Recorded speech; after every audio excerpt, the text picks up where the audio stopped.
start to ease, it's a good time to start thinking about having a conversation with the younger people in your household. We're talking about the kids.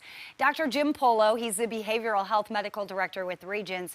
He says it's a critical time to talk with your children about the temporary new normal that we're going to enter into. We've gotten used to wearing masks, which is probably going to continue. There's going to be limitations on crowds and the number of folks that can gather in any one location. So this will affect family activities like eating out at restaurants or going to the movies.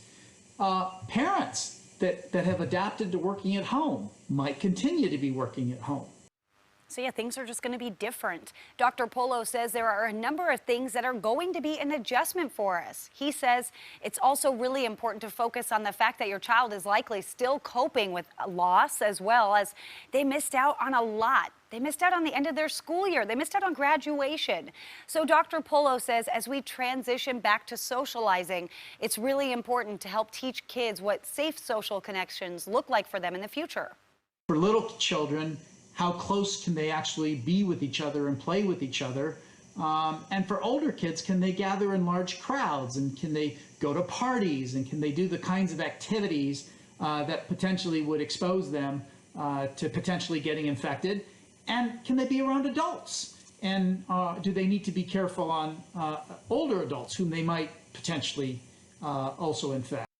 And of course, as we transition back, we're going to get new guidelines from the CDC about how far we can stay away from each other and when that will be lifted as well. And Dr. Polo saying it's not just about what you're saying to your kids when it comes to navigating this phase. He says it's equally as important with how you say it. He says kids have been using their social media platforms. A lot of them have been reading about what's going on. And Dr. Polo says, hey, figure out what your kids know right now and then find out what questions they have. Make sure that you answer their questions with facts in an age-appropriate way.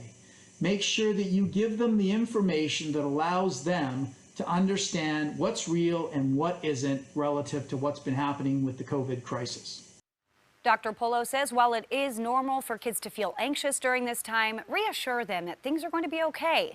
Focus only on the now and the immediate future, not the what ifs and the far distant future.